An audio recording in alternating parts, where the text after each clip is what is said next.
I said I'm always striving to be a better person or whatever, and I used that word striving. And on one hand, that's true, but on the other hand, and this has been a real challenge in my life, is to not strive. And you said, to just accept and be happy with where you're at and who you are. And I think that's another real key thing, because people who are your type A-type personalities, driven people in sports who want to achieve and want success, are never happy and never content. And so I've had to learn to actually be happy and content in who I am, in my situation, in the people around me. And so it is getting that balance of, striving for more on one hand, because you want to progress, you want to grow and whatever, but also taking a step back and just enjoying the present, enjoying the moment, enjoying who you are and what you have, and not always wanting more. So welcome to episode 11 of the Untapped Potential podcast with today's guest, Pete McKnight.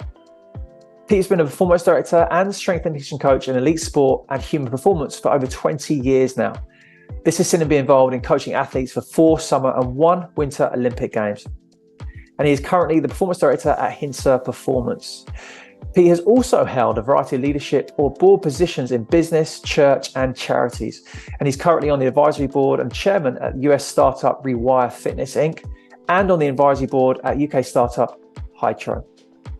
I think you're going to really love this conversation. It's going to go slightly off field of practitioners, but I think that's what offers value in this conversation. And I'm really excited to hear what you think of this. And please do let me know, whether email me on the website or on social media. So without delaying any further, here's this great conversation with Pete McKnight. Welcome to today's episode, and welcome, Pete. Thank you so much for coming on, for your time, and for being open to be on this podcast and to share your experiences. Oh, thanks for having me, Rich. It's a real privilege to be able to take part. I've been looking forward to this for a while now. Me too. And for those that are listening, Pete and I first met, I think it was a Hintsa, wasn't it? That was a Hintsa. I think it was. I knew of you through the EIS and those links. So I knew your name and knew you were a reputable coach and so on. So when I think we approached you for a role at Hintsa, it was great to be able to get you involved. So we go back a while. Yes, yeah. And I think kind of, the intro that just before we start talking, that what stands out about you and your career has been the diversity in what you've kind of been involved with. And I think that's one of the elements that I'd love to sort of come through in this conversation. But I suppose the first starting point is really like, this is kind of the usual one that I'm leading with really, is what were your inner drivers to become a coach or to work in elite sport? I guess I played sport all my life, and I was madly passionate about sport, and I really enjoyed helping others, and so that kind of led me into coaching, because I thought I can use my passion for being involved in sports that I love with my real passion to develop people and help them reach their potential and put them both together. So coaching really made sense, and I think fairly early on I kind of developed this mission statement, if you like, that was to help people grow and develop and reach their potential. So I thought, if I can live my life for that, then coaching is a really, really good way of doing that. Yeah, it's funny enough, I was going to read that quote from the Hytro. I found that quote that you said exactly word to word. And so that brings me a bit earlier than I was going to ask it, but how do you personally perceive self-growth? And now I'll give you a bit of context, and anyone who's been listening to these episodes, I've mentioned this paper a few times now, but there's a paper recently, I suppose, clarifying high performance and the role, responsibilities, and requisite attributes of high performance director in American professional sport. And so the reason I mention that is because within that article, it points towards one of the key elements of that is creating opportunities for self-growth for the staff. And I guess the last bit I'll say on that, with the research that I've done and many that I've spoken to, and this certainly affected me personally, there's such a laser focus on growth through the technical lens, which is really important, but it leaves this huge blind spot of the person. Who is the person that happens to be a coach? And so, what is your personal opinion or perspective on self-growth and potential? Yeah, so I think for me, it's absolutely fundamental to really strive to become better. And I always used to ask myself the question, not just what can I achieve in life or what can I achieve in this role, but who am I becoming? Right. Because you could be successful in the world's eyes in achieving a lot, winning championships, winning World Cups, but become a horrible person through it, or become a great person. And so for me, I'm actually quite driven on one hand and quite motivated on like the work side, and I want to be successful and whatever, but I always want to balance that with being a good human being.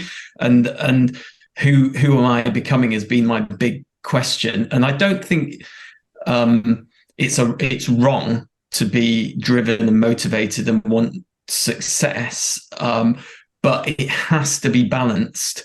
Otherwise, you become a narcissistic person, and you kind of go down the wrong route, and it becomes win at all costs and trample on anybody in your way, and you slowly become not the person that you probably want to be. So for me, like things like reflective practice and self growth and investment in yourself is so important, and you owe it to other people, because how can you keep developing people, keep solving problems, keep finding them new opportunities and new directions if you're not getting better yourself? You'll just get stagnant, and you will dry up, and you'll come to a point where there's just nothing to give. And so for me, it's been really important to look at ways of developing myself. And there's been times when I've been able to do that more, and there's been times I've been so busy I've been able to do that less. But I think it's a fundamental part of who we should be as coaches. Yeah, that really resonates with me. And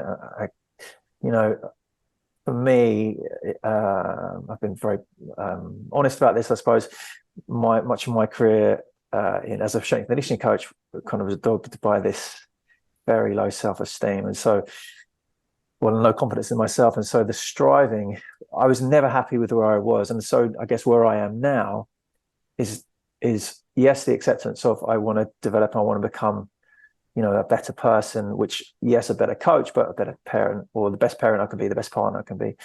And also what I've added in now in recent years is an acceptance of where I am right now in this moment, without as best I can, without judgment.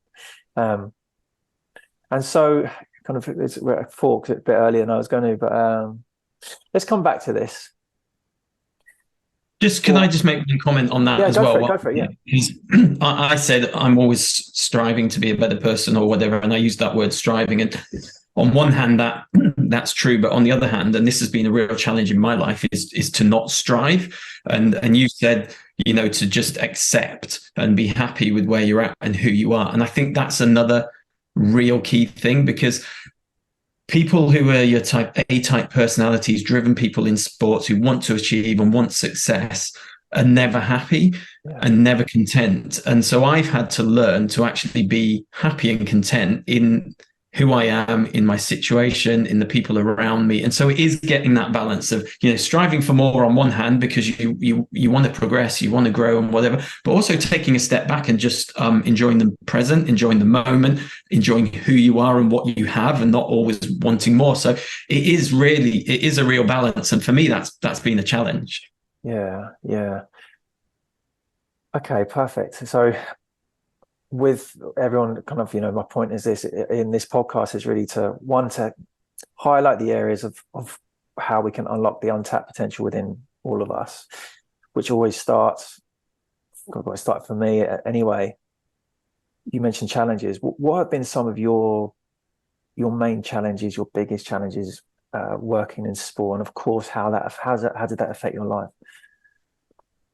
There's been lots, and it comes down to, how do I stay true to myself and being the person that I want to be without being dragged along by the sport or the current role or what other people want me to achieve or who they want me to be. And so challenges have been things like challenges on my time has probably been the most difficult thing throughout my whole career, in that a lot of the time you don't have control of your own time. You have to do extremely long days. You have to travel and be away from home. And so knowing when that is okay and when it's not okay. And I've had periods in my life where I've traveled a lot, and that's been fine because my wife has been very supportive, and we've had that agreement between us that this is how it's going to be. And then I've had times where I've had to step away from that because the family are paying the cost, and I didn't want my wife and my 3 boys to suffer because I was never there. And so, and the times when it got out of control was when the travel was unpredictable. Yeah. When literally you don't know what time you're starting, you could get a call and you've got to be in, and then you're hitting the road and you don't know when you're going to come back. So you're traveling around the world, say when I was with the French ski team, and you don't know when you're going to be home because you're following the snow and the weather, and it's all dictated by that kind of thing. And that's where things get difficult. I think where things are predictable, it's fine. But when things become unpredictable, that's where it's really challenging. So I would say kind of travel away from home has been a real strain in the past, and strain on the family, and that's where challenges have arisen. I guess another one around challenges on my time would be where you just don't have time to look after yourself. And so you're working in performance sport, and it's all about more, and it's all about outcomes and results and winning at all costs. And I don't agree with that. I really don't believe in winning at all costs. And I think you can be in situations where the environment becomes very toxic because people are just not valuing the person and just valuing the outcome and results. And I've seen it done badly, and I've seen it modeled differently, where you can have a winning environment and a very successful environment where actually people are valued, and you have values around fun and friendship as well as winning and success. They're not mutually exclusive. They can go together. And I have seen it done in certain situations where people are happy and they're enjoying their life and they're winning. But I've seen it done badly where it's an awful toxic environment and you're still winning, and that's not sustainable. So that creates a lot of challenge. Yeah, I completely agree. And I think you mentioned that time is one of the main things I hear about. Time, or you mentioned, say, snow sports. I mean, my personal experience working in snow sports, and also some coaches I've been involved with recently. The weather, he can't control the weather. And so I'd love to dive into that. Like, how did you navigate that, say, with the French ski team? I suppose there are 2 angles to that, and you tell me if it's different. But one, within the job, what can you do within the job? But 2, did it get to a point where the decision was the right decision for you and your family was to step away from that job? Mm-hmm.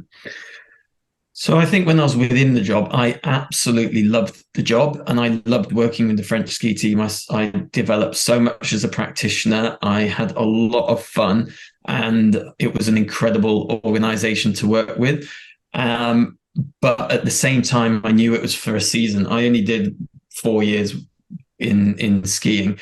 And so I think it's helpful to see that sometimes you have to kind of put the hard yards in. Sometimes you have to struggle, and sometimes you have to make sacrifices for a season. But you need to make sure your partner or your family or friends or whoever, kind of the key people in your life, are on board. And my wife was really supportive and very much on board, and it was really great to have that support. But we also knew that it couldn't carry on forever, and so the time came when we were like, actually, let's move on from this. It's time for me to move on, find something different where I can have more control of my time and just pursue something different.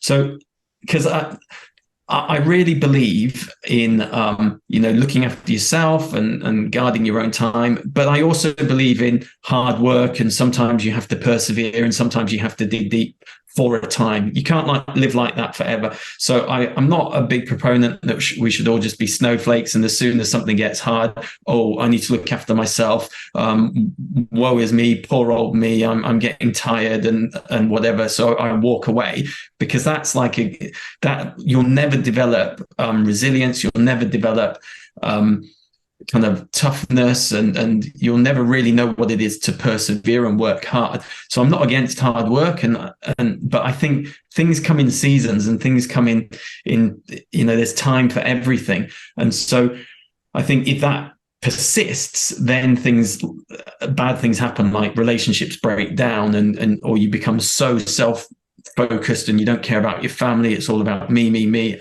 I think that's wrong. Or you burn out. I think that's wrong as well. So it's getting this balance. How long do you stay in a situation that's not ideal? How long do you do it for? And when do you move on? And making those decisions with your close friends or your partner, if you have one, or your family, or whoever you're kind of responsible for, it is the right thing to do. So not just making kind of isolated, self-centered decisions.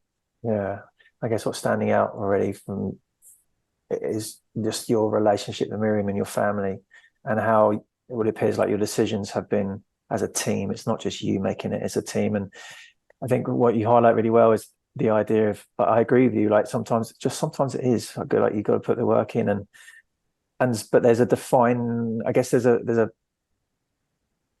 time limit, or a frame of reference to say this is how long we're going to commit to, and then after that we're going to change it, or we're going to go in a different direction. I think that's a valuable piece because I've heard many coaches kind of are on this conveyor belt without a sense of that, hoping it's going to change, hoping things will be different, but in fact there's no strategy in place for them, and they're very bound to a certain sport or even a certain role. Actually, I mean, even your career, I wonder if your career's changed, or the roles you've taken on have changed quite a lot, haven't they? Yeah, they have. I started coaching as a strength and conditioning coach in Power Base in Loughborough before the EIS existed. So I was just working in a high performance gym for Loughborough University. Then I went back to Asia for a while, where I'd grown up in Thailand and India, and I worked there with some football and cricket and tennis, and then I was back in Loughborough with the EIS, and then various governing bodies like the FA and UK Athletics. And so I've changed quite a lot, and then to France with athletics and the French ski team, and then to Hintsa. So I've worked in lots of different settings and lots of different changes, but the changes I feel have been for the right reasons. And there's been times when I've turned down opportunities because it hasn't been the right thing for the family. And I once had an opportunity to go from a job in Loughborough, where I was on about 30 grand a year, to a Premier League football club, head of strength and conditioning, for 120 grand a year. And I turned it down because it wasn't the right thing for the family and for me, and for the timing was not right. And I kind of thought, well, if I'm getting this kind of offer now, then surely in a few years' time I'll be capable of getting something like that. And so, you've got to make decisions based on your values. And for me, values is a really important thing. And I could kind of talk all day about it. But for me, I have kind of values that I want to live by. And those are, some are geared towards my job and my drive to be successful, whatever success is in your career, but also towards my family and my faith. And so just quickly, I've got kind of 5 groups of values, if you like. So take your time. Yeah, go for it. Okay. So one is vision and leadership. I think for me, I feel that I've been given these leadership positions, and so I want to bring good vision and good leadership. Integrity is the second one. I think being somebody who's honest and people can trust, and living, in line with your values, means that you're living a life of integrity. The third one is family, friendship, fun, faith. And, I said before, you've got to have fun. You've got to, friendship is also important. Why work in a horrible environment where you don't like anyone? I'd much rather work with people who I can actually call friends and have some fun. And then the fourth one is execution and results. So I still want to achieve something and not just have some fun along the way and have a bit of a jolly and earn some money or whatever. I want to get some results as well, and especially in performance sports, execution and results are fundamental. And then the fifth area is health, well-being, and growth. So this can't come at the expense of your health and your well-being, and then having that that desire to grow and develop is really important. So they kind of fit into 5 different buckets, and I think our behaviors need to match our values, if you like. And for me, my faith in Jesus Christ has been the anchor of my life, and wanting to possess what the Bible calls the fruit of the Spirit, and that is love, joy, peace, patience, kindness, goodness, faithfulness, gentleness, and self-control. So they're these those are the behaviors, if you like, and they have to your behaviors have to relate to your values. So there's no point doing a values exercise and naming your values if you don't live according to them. And living according to your values is exuding behaviors like that list of those 9 things that I read out, like, the patience and kindness and goodness. What if you're not a good person, and self-control and all these things. So for me, having that has given me a bit of a frame of reference and has given me some guidance for my life. I love those, Pete, and there's so much to dive into there. And let's going off script, not script, but I guess the schedule of what I have planned. Coming to it early, like you mentioned faith, and that's of course a very personal journey. And my question to you would be, and in a moment I'll give you my context, but kind of how did you find that? And I say with me, my experience before losing my mum in 2015, and I keep saying the same story, but there was a sense within me that there was something else to life, and yet I pushed it away at all costs, and I was just focused on. I was so caught in the details of work. That was everything to me, and in fact, who I was working with was this shield and this helping me feel good, get validated by the athletes or organizations, whoever I was working for. And it's literally the seeing privilege to be the end of life of my mum and also my dad at 16. It wasn't a choice. It was a transformation in me, which made me very curious around, well, what is going on here? To witness someone pass away, and like I said, I would say it's a privilege, there's something very, very hard to describe. But that's put me onto my path, my spiritual path of curiosity around, well, what is going on here? What is life? Well, I'm going to die. What does that mean? Kind of all these very introspective questions in a fascinating journey. And so going back to that, what got you into your faith? So my parents are Christians, and so I grew up in a Christian environment, a Christian family, if you like. And my parents worked in Thailand in the mid to late 70s and 80s and 90s. They were there for 40 years, actually. And so I grew up in an environment of seeing all sorts of different experiences that most normal English people wouldn't have. And I guess having faith role modeled by my parents was I guess fundamental to me seeking out answers for myself. So I got to the age when I was a young teenager where I was like, well, I don't just want to copy my parents. Everyone kind of goes through some kind of rebellious stage, and I didn't want to be copy my parents, but I'd seen something really good role modeled, and so I was like, I don't want to just do what they do, but I want to find something for myself. And I just, through a number of different experiences and through my own seeking and searching and reading the Bible and practices like praying and so on, I found my faith, I guess, and I decided that this is what I want to live for, and this is who I want to be. And so my faith has been absolutely fundamental, and I've and that's grown and grown over time. One thing I do want to say though is that it's life is a journey and life is a process, and I'm by no means a finished article or a perfect person, and I don't feel I have all the answers. I've got probably more questions than answers, and I don't feel like, oh, because I have a faith and I've got a list of values and I try match my babies with my values, aren't I a good person?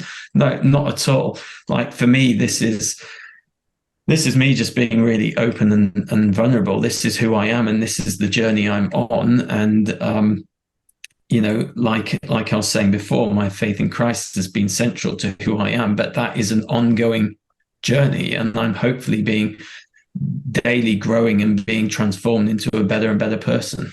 Yes, yeah, I agree with you completely, and I think that this is where it kind of ties in with growth to me. Certainly in my experience, like you said, you've listed your values, and the work or the challenge is to live aligned to those values, isn't it? And it's not, you tell me of course yours, but even my values, like sometimes it's hard to stay aligned them because there are hard decisions to be made, or you just, my experience as well, just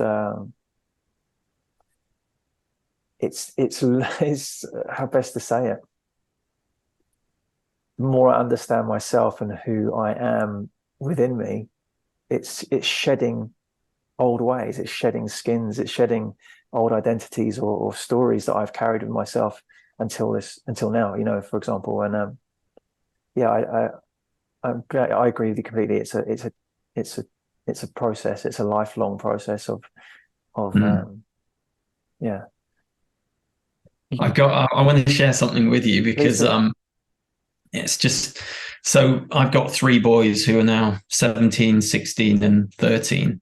Right. And when they were young, they were all super active, really supercharged, a bit crazy.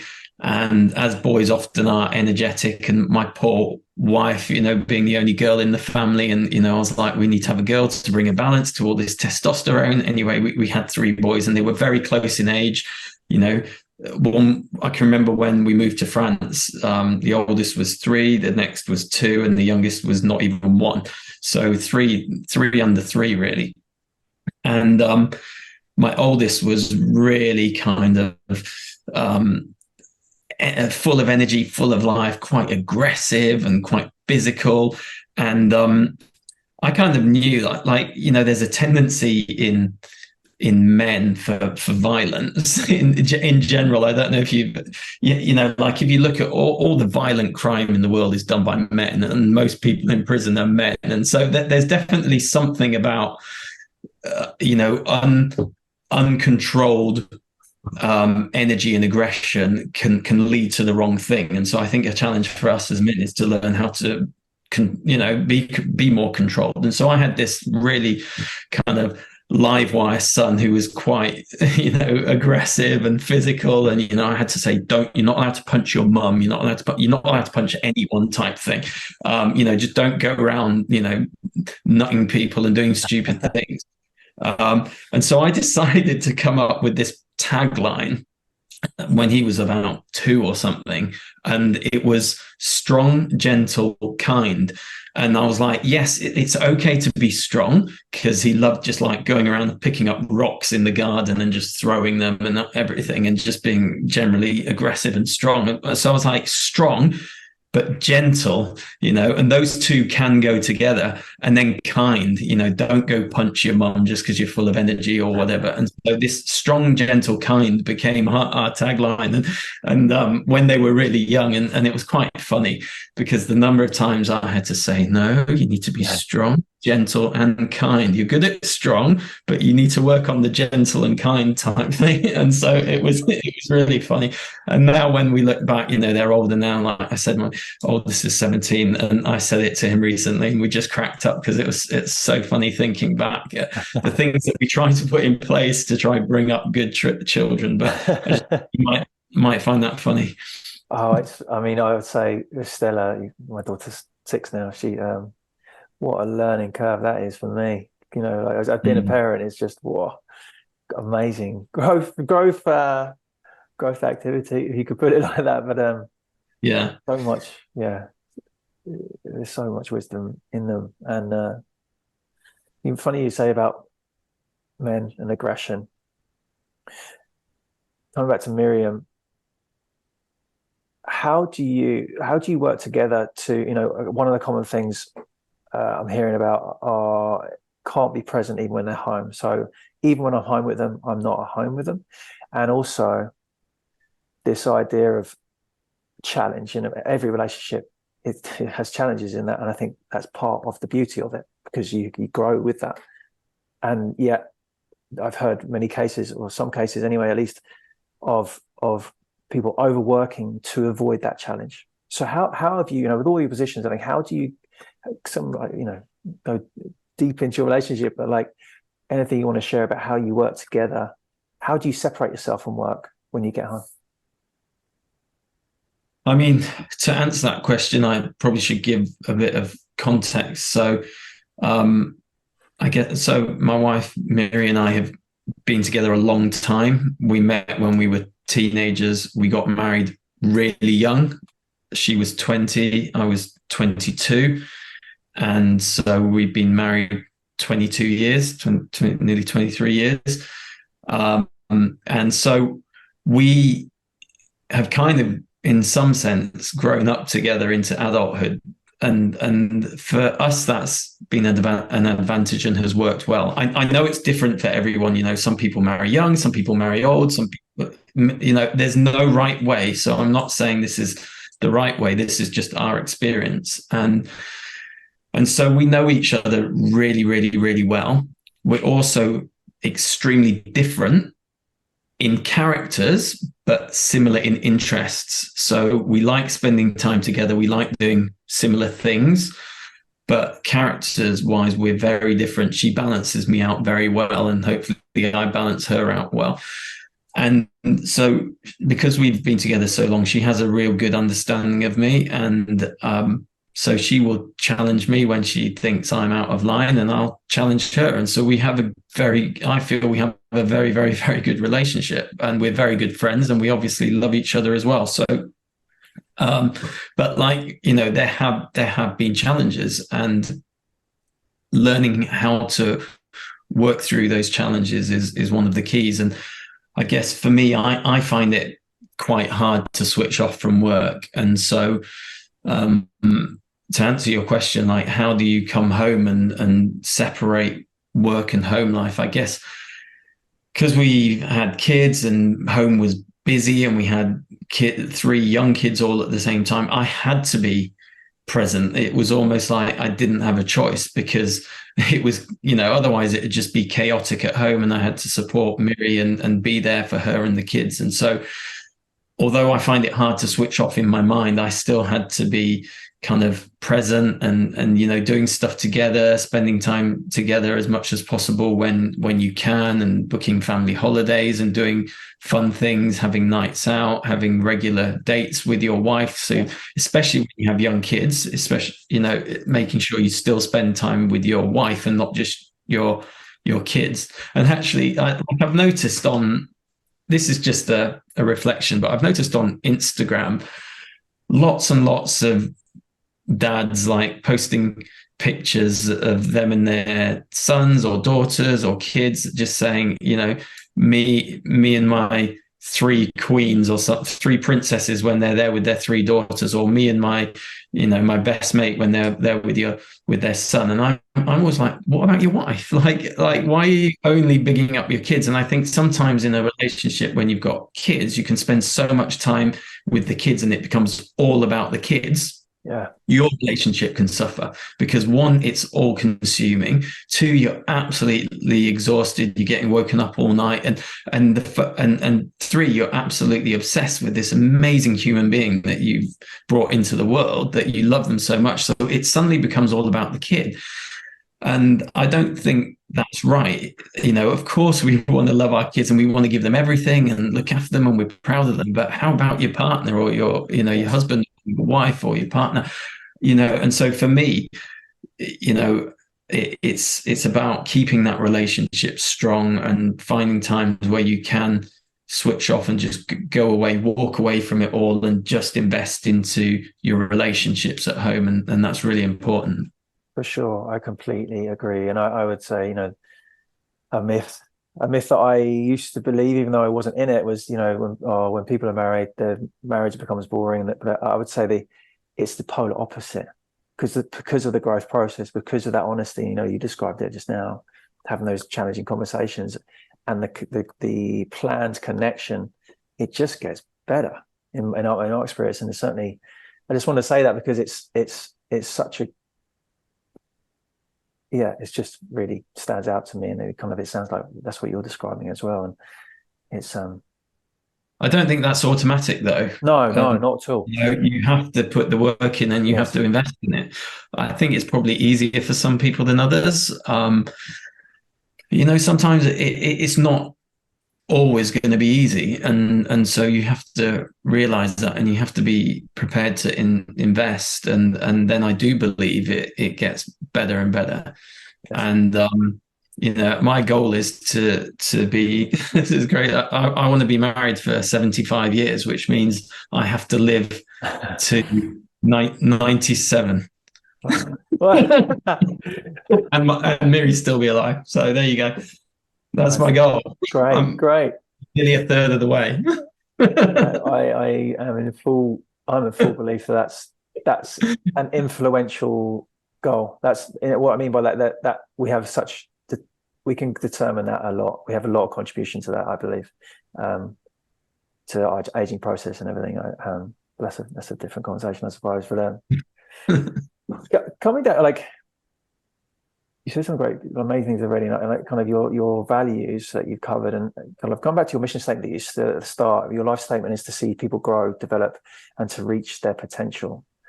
This is obviously different contexts with different areas. But if we're talking about practitioners, and of course that includes the whole array of job titles, and not focusing on one. How do you see potential then? And I ask that question because, and maybe through your performance director lens, there's such a lot of focus on the X's and O's and details and technical, which is obviously crucial. But what I hear about time and again is the human element getting in the way. That the human stuff is negatively affecting the application of the X's and O's. And so whether it's people not having autonomy, whether people self-preserve, like they're so fearful of their job, or they don't want to come across like they don't know something, or they are trying to compete with colleagues to get promotion, or whatever it is. There's this self-preservation that then forces this limited, at times, and sometimes in the worst cases, like this toxic environment that you described. Like, so coming back to the question, like, what do you think is potential? Yeah, start there. Well, that's a tough question, but for me, it's kind of what you're able to achieve, and I do believe that most people are capable of more than they achieve or than they give, and so it's realizing that we can achieve more, we can do more, we can become more, and then trying to work out how to unlock that. What is stopping us from doing that? What are the roadblocks? Is it something in the role? And that sometimes, you're the wrong, you're a square peg in a round hole, so you're not quite in the right role. Yep. But normally, I think it's something to do with you as a person that needs to change. Yes. And becoming self-aware and finding what that is the first step in unlocking that. Changing that is a bit more difficult. And I think it is quite difficult to help people overcome personal things, because it might be something that they don't want to change. Yes. And yet they might need to. So that's always a challenge. But even when it's the role that is wrong, we can still learn something through it. We can still become better people. We can still develop in those areas. So I felt at times I've been in the wrong role, and I, not enjoyed it as much, but I've also tried to learn things and grow through that experience. And so, yeah, most of the time I think it's something in that person that is blocking them, that needs to be unlocked or removed to help them grow into who they could really be and really become. And so, like you said, it's not normally a technical issue. Oh, I can't teach a squat. It's never that. It's always like who you are as a person, or the relationships you've had, or some, like brokenness from the past, or bad experience, or like whether, abuse in the past, or really bad experiences that people have had to go through and suffer, that have caused them to kind of put up some guard or whatever. And learning to help people navigate through those situations and really develop as people can be quite hard. I want to briefly pause today's conversation with Pete and ask you that question. How do you focus on you, who you are, the person behind the role that you have within sport? In particular, I want to draw your attention to the Practitioner Needs Analysis Coaching Program.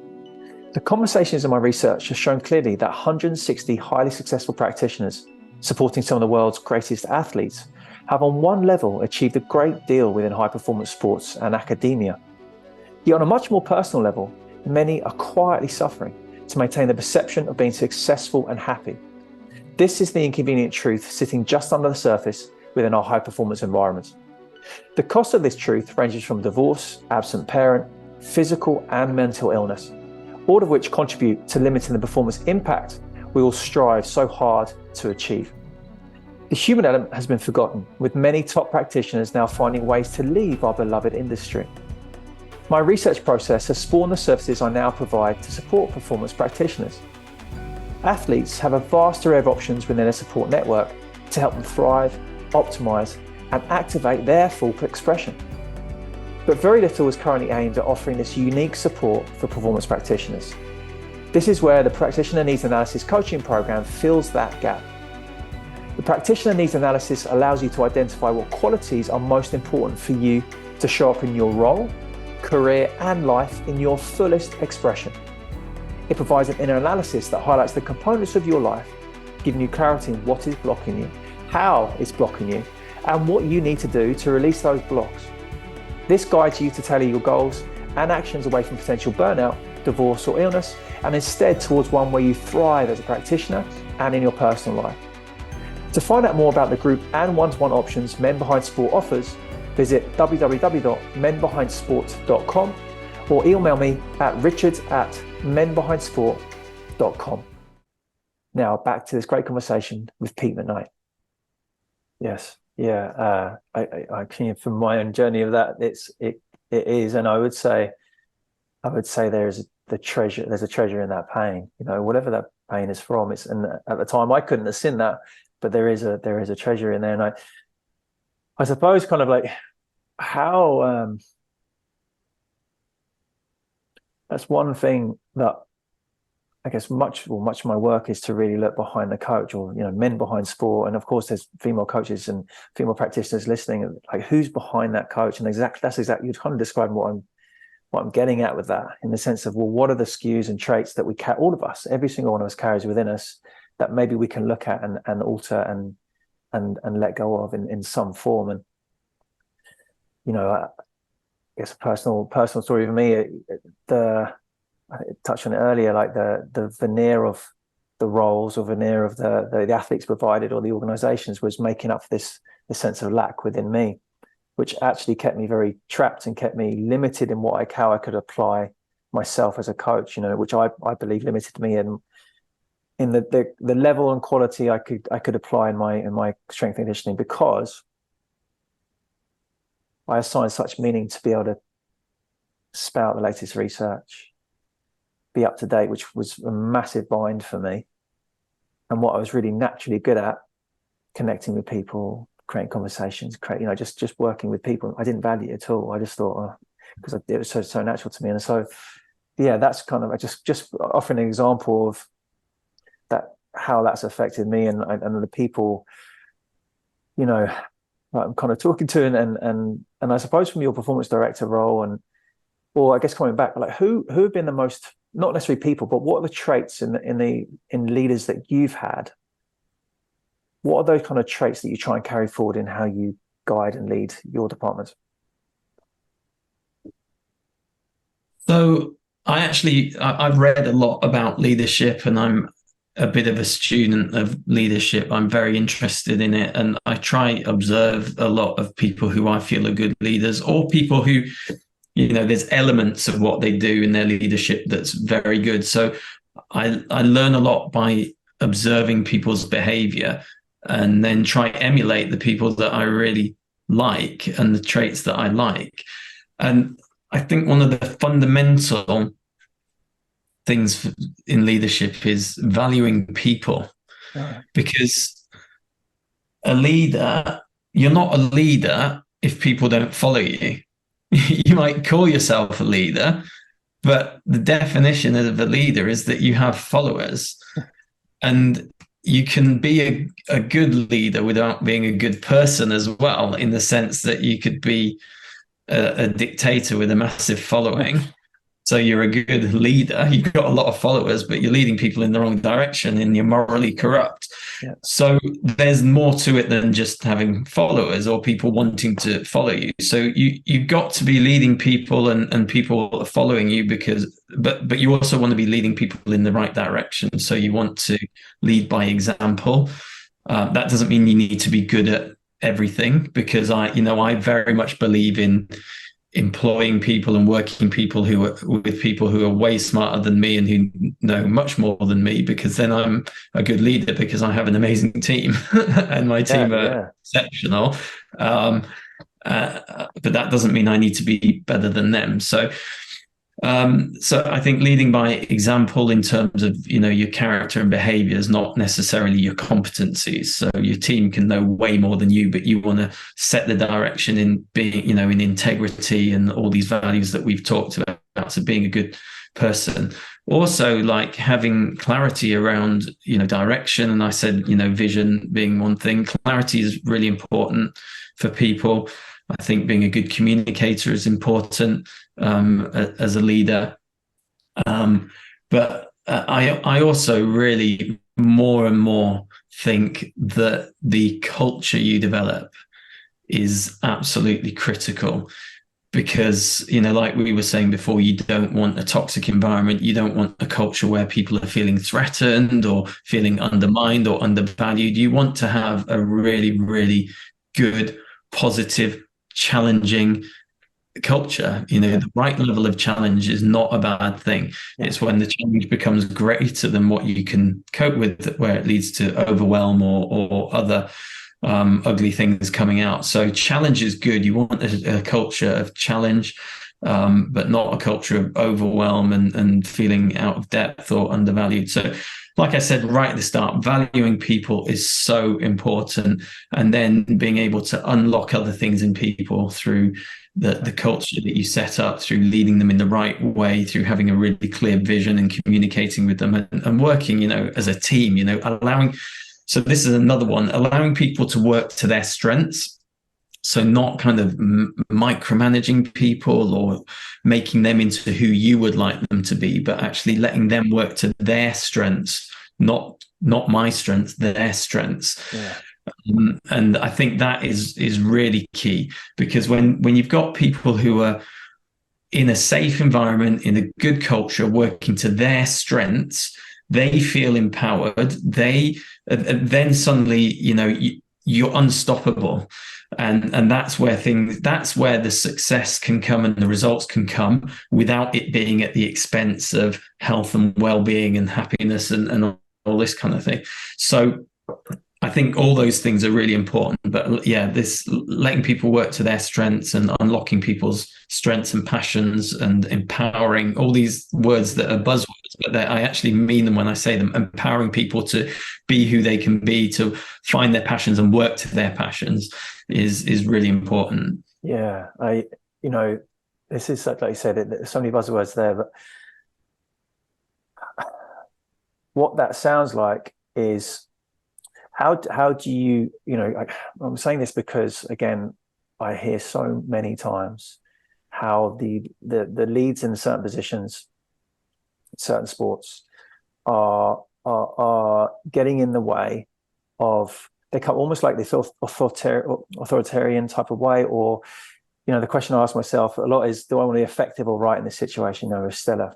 And I think allowing what it sounds like you're talking about is having an agreed outcome. You get there any way you want, but just find your way to get there. And I suppose, are there any kind of, say, when you have your team meetings or any example you want to do, how do you nurture that culture? How do you try to facilitate that?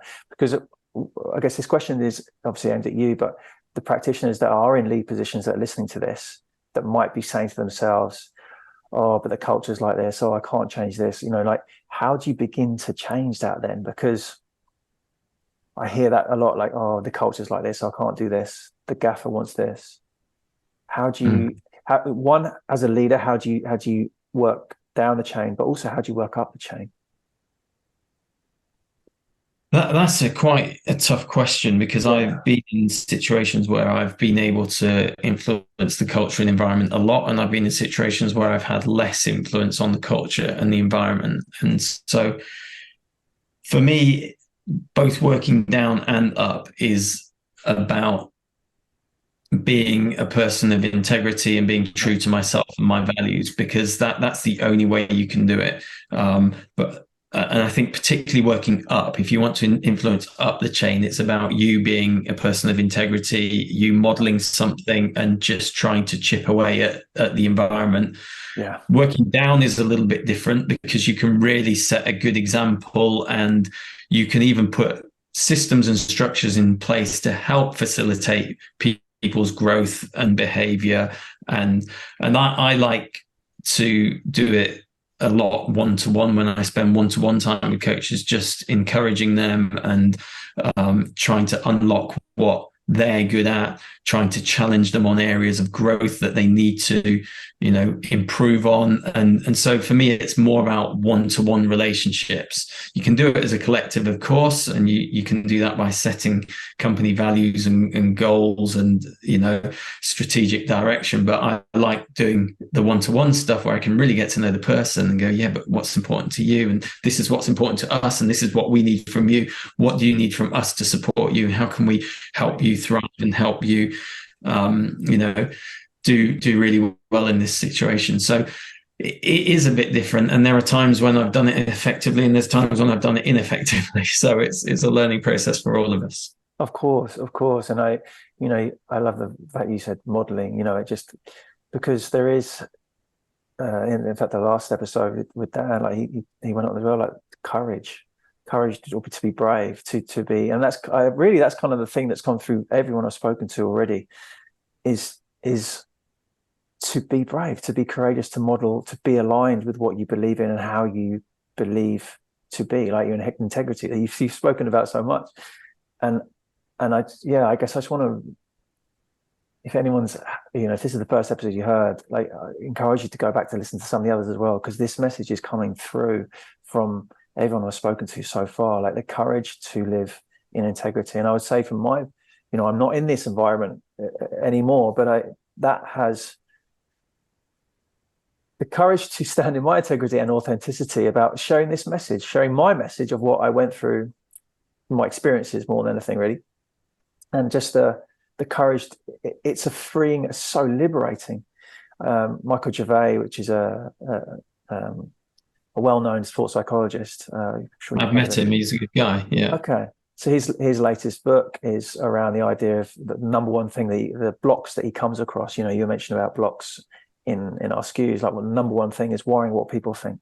And so these are from the top performers and the top people, and the idea of just worrying what people think. And I think that's where standing in your integrity, modeling what you believe, is the practice of letting that go. It doesn't matter what people think, because you're standing in when you're in integrity, I think life becomes easier.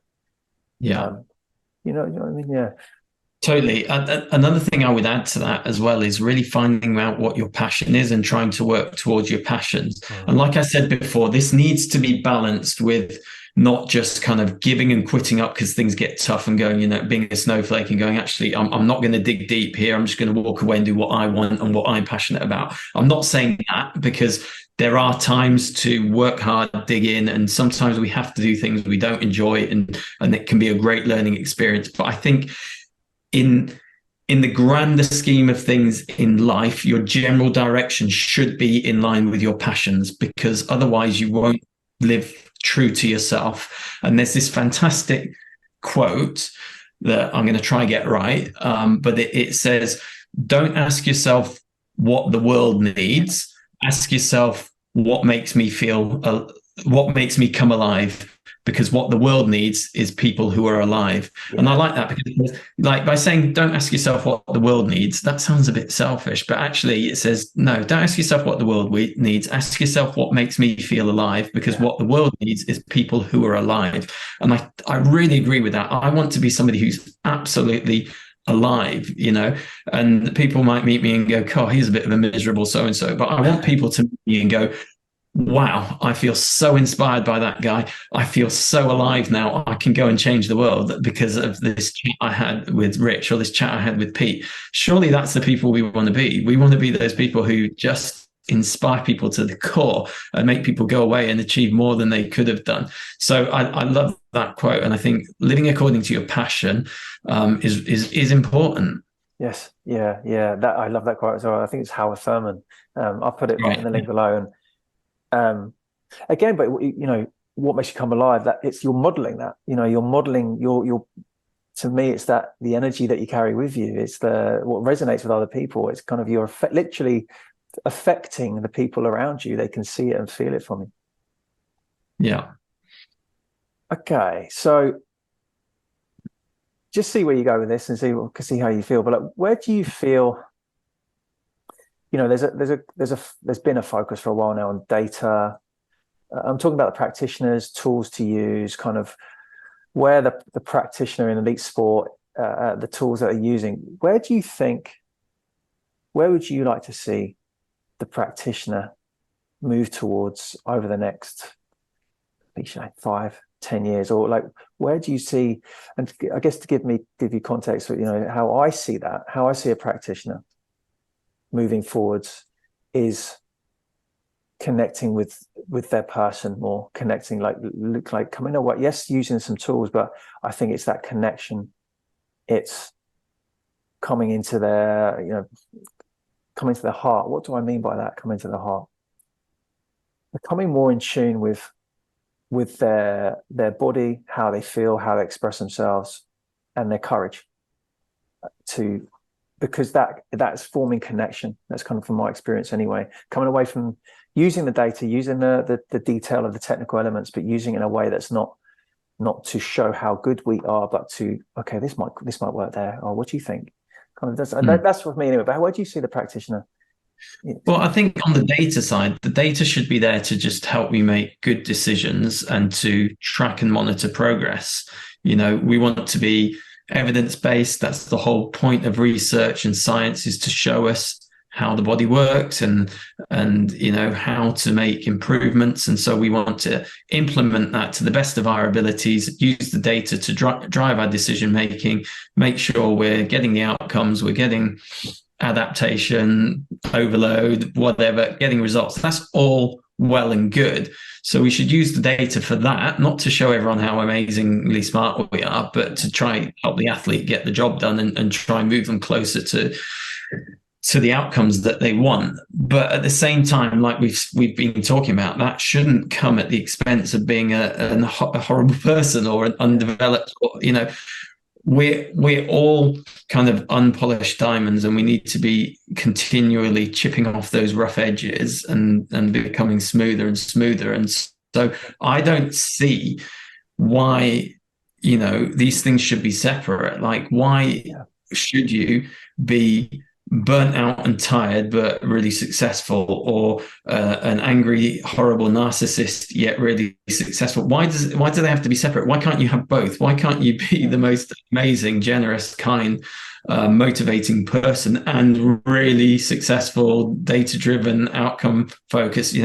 So I want to be able to model that and show that, and I think that that's the way we want to be. I don't see them as separate. Yes. Yeah, I agree. And then coming down to, kind of, you've probably answered this already, but I've asked this question to everyone. You've kind of, one of your value, you're talking about your values, execution and results. How do you now perceive what is success to you? And again, I'll give you some context. I have heard this, and this is a paraphrase. I've heard this type of comment so much. I have supported athletes to reach Olympic success or tournament success, whatever it is. And I've waited for this emotional rush to hit, but it hasn't come. I thought this is why I do what I do. And so much focus on the objective stuff, which of course, again, is important, but kind of a detachment from what is actually, what is success to me? So yeah, that's what I'm asking. What's your measure of success now? Well, let me come back to what my measure is, but I do think that success is different for different people. Yeah. And so I'll kind of give a bit of an example. So my kids were watching some influencer on YouTube, and who's got, X number of luxury cars, a massive luxury watch collection of Rolexes and every Swiss watch you can name, and they're under the age of 30. And my kids will go, wow, they've been successful. And I'll go, what's success? They've been successful at what? One thing, making a lot of money, or maybe building a good business or whatever. So that's a mark of success. Yeah. If you value that. I know, because I grew up in Thailand and India, I know people like modern day Mother Teresa's who live in relative poverty in Calcutta in India and work with street kids who are eating rice out of the pavement. They're that hungry, like literally eating food out of the bin. And these people who are working amongst the extreme poor do not drive Maseratis or Ferraris and do not have luxury watch collections, but I would say they've lived an extremely successful life, yet don't have a penny to their name, and nobody will remember them when they die, apart from a few people who are like, wow, they helped a lot of poor people. So success does depend on what you feel success is and how you measure success. And the way I measure success, I guess, and I've not got this wrapped up and I've not thought about this answer, but I guess it's living to your potential and living up to what you're capable of doing and achieving. So if I am capable of being a successful performance director and I don't get there, then I have been unsuccessful. If I'm capable of doing it and I've managed to do it and do it well, then I've been successful. But then also, like, I'm sure on my deathbed, I'm probably not going to think much about how successful my career was or wasn't. I think I'll be thinking about the experiences I've had with my wife, the experiences with my kids and my grandkids and so on, and the things that the people I've been able to spend time with and influence. I think it's going to be much more around that than how big my house is or how fast my car is. Yes. Yeah. And I'm not against those things. Like, that's all well and good if that's what you want, and lots of people want that and achieve that. But I think, you have to measure success in different ways, and what we see in the media and social media isn't always a good reflection of true success. Yeah. So I've not really answered your question there, Rich, sorry, but it kind of depends on what your values are and what you value as successful as well. Yeah, I mean, what I heard, I mean, really what it sounds like you're saying is connection with family, connection with friends, and I think that's on reflection, that's certainly what I'm hearing as well, like once practitioners get past the sport success side, the objective, the side that everyone knows about, it's the relationship with athletes, it's the relationship with their peers, it's the relationship with their family when they get home. Have they created some form of version of that kind of balance as you've been talking about so much today? I guess my point in bringing that up is to help anyone listening who is focused on the perception that they need to work with a certain team or a certain athlete or a certain organization, that's not necessarily, I'm not saying that's bad. And, I was grateful to work for the organization I did. And at the same time, how are those connections on a day-to-day basis? Like, do you feel valued? Are you offering value? And I think, that's my point in mentioning. Yeah. And I think, like, say you're a coach, if success might not be working with an Olympic athlete. You might want to be the best youth coach that you can be, and so you might work at a Premier League football academy, or you might work at a local grassroots team. But if you want to be a good coach, success for you is being the best junior coach you can be. Or, if you've done strength and conditioning and you go, I've realized that strength work can really help improve quality of life with the elderly, and I want to go work with the elderly, then your measure of success would be being the best coach amongst the elderly as you can be. So it all depends on your setting and your environment. So for some people, working with the world's best athletes is not a measure of success.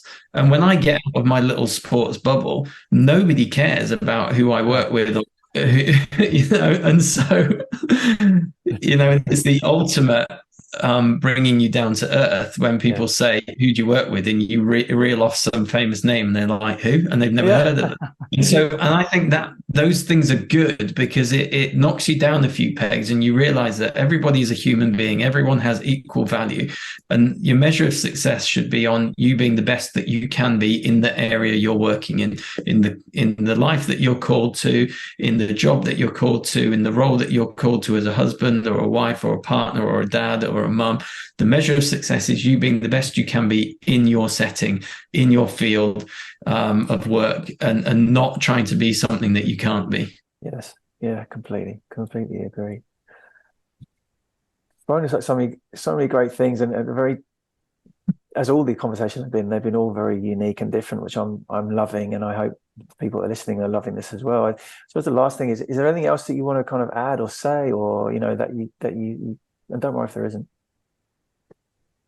No, I just basically just thank you for your time. I really appreciate you inviting me on to ramble a bit and talk a bit about thoughts and philosophy and faith and a bit of psychology and whatever. But it's this is just my personal perspective. This is my personal experience and my personal thoughts, and I'm an unfinished product, still learning and getting better. But thank you for the opportunity, and I really appreciate what you're doing and how you're helping so many people. So yeah, thank you.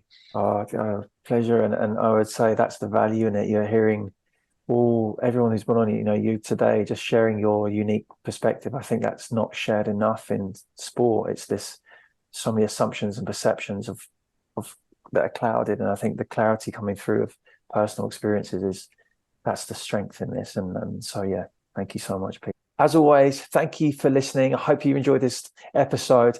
If you do enjoy this episode, or if you enjoy this podcast in general, I want to bring you an invitation to please leave a review on iTunes or Spotify, because it will really help this podcast spread to practitioners that need it.